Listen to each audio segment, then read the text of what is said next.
So அதிகமாக காரம் புளிப்பு சாப்பிட்றது, அதுக்கப்புறம் ஒரு நாளைக்கு 8 மணி நேரம் தூங்காமல் இருக்கிறது. ஸோ ஆப்ஷனலி அவங்க ஃபிஷ்ஷு மட்டனுக்கு போகும்போது கொஞ்சம் பாடி கூலிங் ஆகும். இதே வந்து எதனால் வந்து இன்டர்கோர்ஸ் டைமில் பிளட் வருது அப்படின்னு பார்த்தீங்கன்னா, எண்டோமெட்ரியோசிஸ் அப்படிங்கிற ஒரு கண்டிஷன். அதாவது உதாரணத்துக்கு அவங்களுக்கு வெள்ளப்படுறது இருக்குது, பாடி ஹீட் அதிகமாக இருக்குன்னா ஆண்களுக்கு வந்து அது இரிட்டேஷனை ஃபீல் பண்ணுவாங்க. சூடு வந்து அவங்களுக்கு தாக்கும்போது சித்த மருத்துவத்தில் மாதுளை மணப்பாகு, ரோஜா குல்கந்து இது எல்லாமே வந்து உங்களுக்கு நல்ல ஒரு ரிசல்ட்ஸ் கொடுக்கும். நிறைய பேருக்கு வந்து பிறப்புறுப்பில் நாற்றம் இருக்குது, இல்லை வேர்வையில் கற்றாழை நாற்றம் இருக்குது அப்படின்னா கூட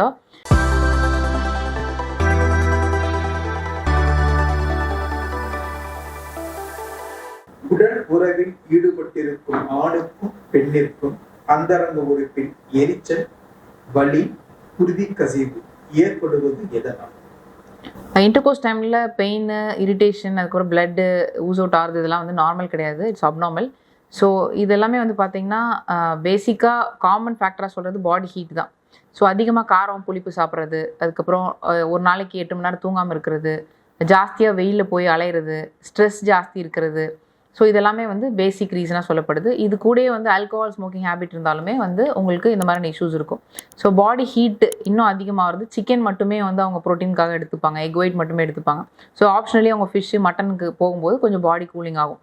ஸோ இதெல்லாம் வந்து உணவு ரீதியாக, லைஃப் ஸ்டைல் ரீதியாக வரக்கூடிய பிரச்சனைகள்.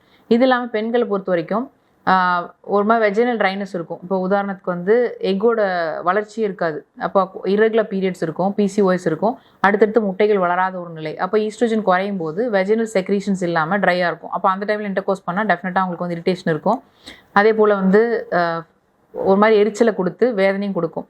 இதே வந்து எதனால் வந்து இன்டர்கோர்ஸ் டைமில் பிளட் வருது அப்படின்னு பார்த்தீங்கன்னா, எண்டோமெட்ரியோசிஸ் அப்படிங்கிற ஒரு கண்டிஷன். அதாவது கர்ப்படி உள்சுவர் வந்து இன்ஃபெக்ஷன் ஆகிருக்கும், இல்லை நீர்க்கட்டி இருந்தால் அதை தொடர்ந்து ஈஸ்ட்ரோஜன் அளவுக்கு அதிகமாகும் போது உள்சுவர் வந்து ஓவர் திக்கண்ட் ஆயிரும். அப்போ என்ன ஆகும்னா இன்டர்கோர்ஸ் டைம்லலாம் ப்ளீடிங் வரும், தும்புனாயிரும்னா கூட எனக்கு ஸ்பாட்டிங் வருதுன்னு சொல்லுவாங்க. ஸோ இதெல்லாம் வந்து எண்டோமெட்ரியோசிஸ் அப்படிங்கிற ஒரு கண்டிஷன்லையும் வந்து உங்களுக்கு இந்த மாதிரியான இஷ்யூஸ் இருக்கலாம். ஸோ ஆண்களை பொறுத்த வரைக்கும் பெண்களுக்கு இருக்கக்கூடிய ஹீட் வந்து அப்படியே டிரான்ஸ்ஃபர் ஆகும். இப்போ உதாரணத்துக்கு அவங்களுக்கு வெள்ளப்படுறது இருக்குது, பாடி ஹீட் அதிகமாக இருக்குன்னா ஆண்களுக்கு வந்து அது இரிட்டேஷனை ஃபீல் பண்ணுவாங்க.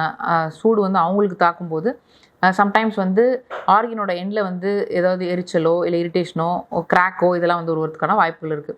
ஸோ இதனால தான் அந்த காலத்துலேயே சனி நீராடும், உடம்பு நல்லா தேய்ச்சி குளிச்சது, காரம் புளியெல்லாம் குறைக்கிறது, ஸோ சிக்கனை கம்மி பண்ணிவிட்டு ஃபிஷ்ஷு மட்டன்லாம் சாப்பிட்றது, இதெல்லாம் வந்து கிராமப்புறங்களே வந்து அவங்களே சொல்லுவாங்க எனக்கு இது ஹீட், எனக்கு இது கொடுங்க அப்படின்னு.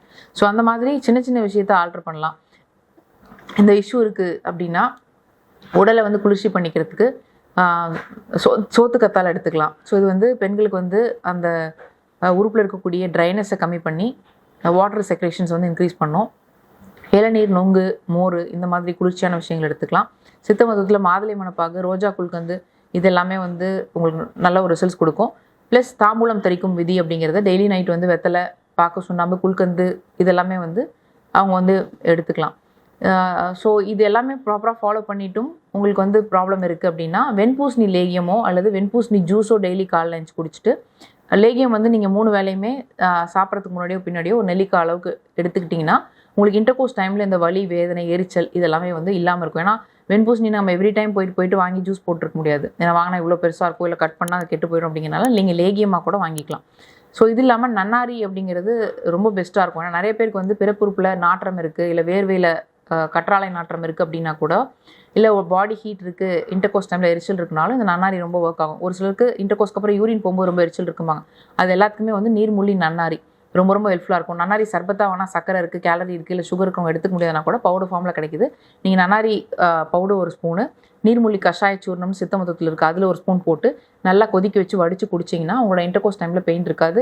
இன்ஃபேக்ட் ஆஃப்டர் இன்டர்கோர்ஸுமே வந்து உங்களுக்கு அந்த யூரினேஷன் டைமில் எரிச்சல் கொடுக்காம உங்களுக்கு ஒரு ஆரோக்கியமான ஒரு விஷயமா இருக்கும்.